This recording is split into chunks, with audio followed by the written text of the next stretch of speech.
Hello friends, welcome back to my channel JSSC वाला।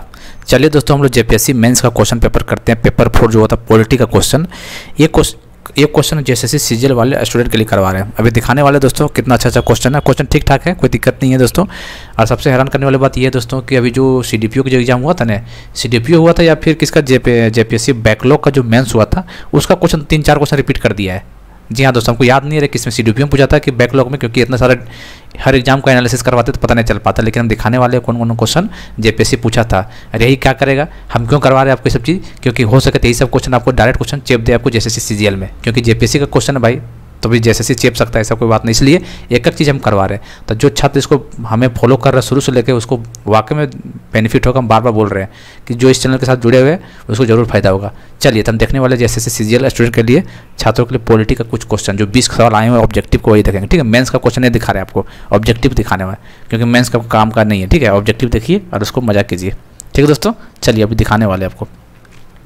चलिए, और जो PDF लिया दोस्तों देखिएगा, मैक्सिमम सब क्वेश्चन तो मैक्सिमम PDF से, मतलब जैसे पॉलिटी का PDF दिए हैं, पूरा डीप में जाकर नहीं दिए हैं, जितना काम को वही दिया है। देखिएगा मैक्सिमम क्वेश्चन आपको मेरे PDF में मिल जाएगा। देखिए पहला क्वेश्चन तो मिल जाएगा कि भारतीय संविधान के किस अनुच्छेद में 14 वर्ष से कम आयु के बच्चों को कारखानों व खदानों कार्य करना प्रतिबंध, कौन सा आर्टिकल 24। ठीक है, ये सब चीज़ आसान बन जाएगा। हालांकि PDF में दिए सो बताना चाह रहे हैं। ठीक है, जब JPSC में इस तरह पूछ रहा है तो JSSC CGL में क्यों नहीं पूछेगा। देखिए ये अभी PDF मिल जाएगा आपको, जो हम PDF दिए हैं।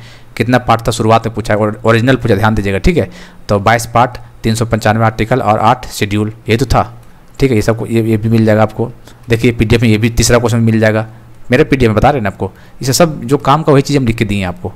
भारतीय संविधान के किस अनुसूची में राज्यों और केंद्र शासित प्रदेशों में राज्यसभा की सीटों का आवंटन किया गया है। तो भैया ये जाकर देखिए पॉलिटी वाला पेज में जाकर देखिएगा, नहीं मिलेगा तो बता दीजिएगा। सब लिख दिए जो इंपॉर्टेंट जो एग्जाम में, इसलिए बोल रहे कुछ PDF को पढ़ना बहुत जरूरी है। आप 199 में क्यों देख रहे हैं आप, अब ये देखिए ना कि एग्जाम उससे निकलेगा आपको, उस चीज़ को आप कितना पढ़े लिखे हैं, रिवीजन कीजिएगा एग्जाम के टाइम पे उस PDF को। तो आपको जो चीज़ आप गलती करने होने वाले होइएगा एग्जाम में, वो आपको रिवीजन से आपको सही हो जाएगा। इसलिए वो PDF लेना आपको बहुत ज़रूरी है। 79 पेज का है, बहुत अच्छा PDF लिखा हुआ वहाँ पर। ठीक है, आप नहीं लीजिएगा तो आप उसका अलग बात है, खैर जो भी है, इसमें कुछ नहीं कह सकते हैं।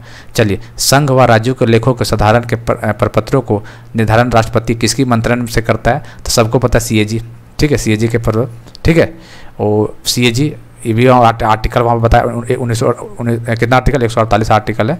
ठीक है, तो इसका आंसर CAG हो जाएगा। एक कैसा स्टेचुरी बॉडी है ये। चलिए देखिए, यहाँ पे पूछा हुआ है कि लोक प्रतिनिधित्व अधिनियम 1951 की धारा, किस धारा के तहत भारत का निर्वाचन आयोग राजनीतिक दलों का पंजीकरण करता है। ये क्वेश्चन अच्छा है थोड़ा। ठीक है, तो कौन सा बताइए। अभी चुनाव हुआ तो पूछेगा इस तरह क्वेश्चन, तो पूछना था। अभी कितना नेशनल पार्टी, टोटल 6, ये PDF में दे दिए हैं। कौन कौन सा वहाँ देख लीजिएगा, इसका सिंबल देख लीजिएगा। कौन सा पहले 8 था, 2 पार्टी कौन हट गया, वो चीज़ आप क्वेश्चन पूछ सकता है आपको एग्जाम में। वो सब चीज़ PDF में लिख दिए हैं। अब क्या चाहिए बताइए। 29A, कौन सा सेक्शन, धारा 29A। ठीक है, चलिए ये बताइए। ये सब आर्टिकल आपको मिल जाएगा PDF में। इंटर स्टेट काउंसिल, बताइए विच आर्टिकल के अंडर में है। आर्टिकल 263, बताइए ये सब चीज़। ठीक है, JPSC का आज का ही क्वेश्चन है, देख सकते हैं आप लोग। ये बताइए, ये आपको मिल जाएगा PDF में, जाकर देख लीजिएगा। ठीक है, 42 constitutional amendment act 1976, India was carried out recommendation, किसका रिकमेंडेशन था, स्वर्ण सिंह कमेटी। बताइए ये सब क्वेश्चन आप लोग हल्के में ले रहे हैं। मेरा PDF को आपको हल्के में ले रहे हैं। ठीक है, खैर लीजिए, कोई बात नहीं। अप्रत्याशित व्ययों की पूर्ति के लिए आकस्मिक निधि का संचालन राज्य स्तर पर किया जाता है। ठीक है, at the state level contingency fund can be operated to meet the unforeseen expenditure by chief minister. ठीक है, इसका आंसर चीफ मिनिस्टर हो जाएगा, पहला ऑप्शन मुख्यमंत्री। भारत के उच्चतम न्यायालय के मुख्य न्यायाधीश तथा अन्य न्यायाधीशों की नियुक्ति हेतु संस्तुति की जाती है किसके द्वारा। The name of the appointment of the chief justice, ठीक है, एंड अदर जजेस of the supreme court of India are recommended by president of India, collegium system, parliament और मिनिस्ट्री ऑफ लॉ। आप कमेंट करके इसको बताइएगा। ठीक है, इसका आंसर क्या होगा। चलिए, पहला CAG कौन था बताइए। तो पहला CAG कब हुआ था, आर्टिकल 148 पूछेगा, इंपॉर्टेंट CGL में पूछेगा। 1954 में पहला CAG बना था, क्या नाम था उसको बताइए, नरहरि राव, V नरहरि राव। ठीक है, याद रखिए, नरहरि राव था, 1954 में बनाया गया था। तो इसका आंसर ये हो जाएगा। अभी गिरीश चंद्र मुर्मू है, अभी 2027 तक। ठीक है, ये बताइए, भारत में जिलाधीश के पद की स्थापना किसने किया था, डिस्ट्रिक्ट कलेक्टर के इंडिया, 1772 वेरेन हेस्टिंग ने। ठीक है, 1773 या 72 होगा शायद। भारत में जिलाधीशों के पद की स्थापना की गई थी किसके द्वारा? वैरन हेस्टिंग के द्वारा। वैरन हेस्टिंग या डलहौजी होगा, देख लीजिएगा, वैरन हेस्टिंग इसका होना चाहिए 1772। ठीक है, चलिए ये बताइए 1973 में किसके सुझाव दिया था कि मुख्य सचिव के पद का कार्यालय भारत के सचिव के समझ का चलाना जाना चाहिए था? ये कौन किसका कमेटी था दोस्तों? ये पॉल एच एपिलबे कमेटी के द्वारा। इसका आंसर पहला ऑप्शन हो जाएगा। लोक प्रशासन के निम्न निवारकों में से किसके लोक प्रशासन व निजी प्रशासन में अंतर का उल्लेख करते? देखिए ये क्वेश्चन आया हुआ था, ठीक है, CDPM था कि जेपीएससी बैकलॉग हमको याद नहीं आ रहा, लेकिन ये क्वेश्चन था। Who differentiate between public and private administrations, कौन क्या था बताइए डिफरेंशिएट? Herbert Symonds. ठीक है, ये सब क्वेश्चन सीजीएल में हालांकि नहीं आएगा, लेकिन फिर भी देख लीजिए क्या पता जेपीएससी ये क्वेश्चन चेप ना दे, जेपीएससी वाला क्वेश्चन जेएसएससी में चेप ना दे। Who differentiate between public and private administration? Herbert Simons. इसका आंसर पहला हो जाएगा, हर्बर्ट साइमंस। चलिए बताइए नीति आयोग, इसका full form national institute for the transformation of India. Farmer planning commission था पहले, ठीक है, 2015 1 जनवरी 2015 को लागू हुआ है। ये कैसा है बताइए तो जरा? Executive and staff agency, line and staff agency, line agency और स्टाफ एजेंसी। तो ये स्टाफ एजेंसी, ये भी क्वेश्चन आया हुआ था, तो दूसरा क्वेश्चन है जो रिपीट हुआ है, ये भी क्वेश्चन आया हुआ था, अभी हाल ही में एग्जाम हुआ था। तो ये स्टाफ एजेंसी है, ठीक है, देखिए कितना इंपॉर्टेंट है प्रीवियस क्वेश्चन करना, ठीक है, इसलिए बोलते हैं आप लोग जो करवा रहे कीजिए आँख मूंद के। दूसरे प्रशासनिक, देखिए ये भी क्वेश्चन नहीं, ये वाला क्वेश्चन था नहीं, ये वाला नहीं था। चलिए, दूसरे प्रशासनिक सुधार आयोग के कौन से प्रतिवेदन ने भारत में सुशासन की बाधाओं को परेशान की था दोस्तों? तो सिटीजन सेंट्रिक एडमिनिस्ट्रेशन, नागरिक केंद्रित प्रशासन इसका राइट आंसर हो जाएगा। ये क्वेश्चन आया हुआ था, देखिए ये वाला भी आया हुआ था। देखिए 3 क्वेश्चन हो गया ना। Who among the following supported the integral view of public administration, निम्न में से किसने लोक प्रशासन के समेकित दृष्टिकोण का समर्थन किया था? बताइए।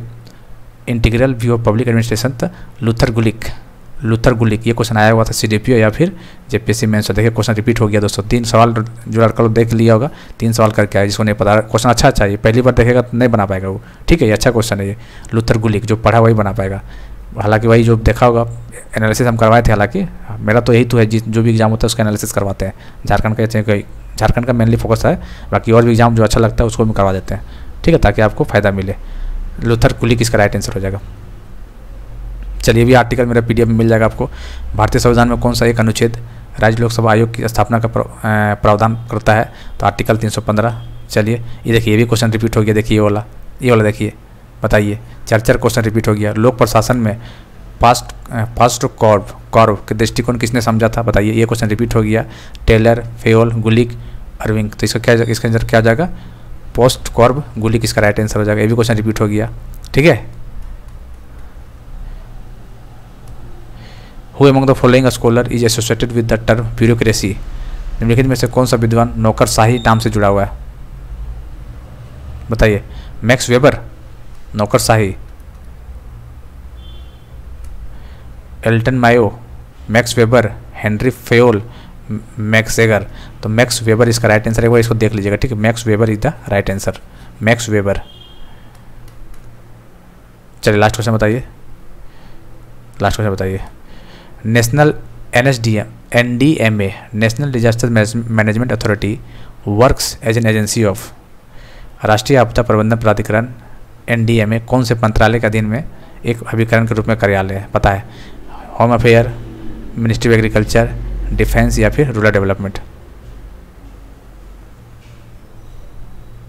चलिए इसके होम अफेयर, ठीक है, अमित शाह का जो मंत्रालय है उसमें। और आपको मंत्रालय करवाने वाला है, ठीक है, अभी कल करवा देंगे इसका। चलिए मंत्रालय कल ना परसों करवा देंगे इसका, परसों करवाएंगे, कल तो ठीक है। और क्योंकि पूछेगा क्वेश्चन यहाँ से कि कौन सा मंत्रालय किसके पास है, JSSC में पूछ सकता है यहाँ से, ठीक है दोस्तों। चलिए तो देखिए दोस्तों, आप खुद सोच सकते हैं कि मेरा PDF का कितना फ़ायदा ऐसे हो सकते हैं। रिविजन वहाँ पर हो जाएगा एक तरह से, कितना तैयारी अच्छे से किए हुए हैं, ठीक है, लेकिन आपको रिविजन हो जाएगा, इसलिए PDF लेना बहुत जरूरी है, हम बार बार बोल रहे हैं। दूसरी बात दोस्तों, प्रीवियस क्वेश्चन करना बहुत जरूरी क्यों है, देख सकते हैं 4 क्वेश्चन आ गया, अभी हाल ही में एग्जाम हुआ था। अब CDPO का था या फिर JPSC बैकलॉग मेंस का था हमको नहीं पता, लेकिन एक क्वेश्चन डिस्कशन करवाए थे, 4 क्वेश्चन आ गया, सोचिए, और अच्छा क्वेश्चन है, तो जो करके गया वो मार्क के आ जाएगा वो, ठीक है। तो आप लोग देख सकते हैं कितना इंपॉर्टेंट है। चलिए जिसको PDF लेना होगा तो 8968765101, ठीक है, इस पर स्क्रीनशॉट भेज दीजिएगा पेमेंट 199 का एग्ज़ाम तक आपको ग्रुप में ऐड कर लिया जाएगा, सारा PDF वहाँ मिलता रहेगा और मज़ा आ जाएगा। मिलते हैं अगले वीडियो में।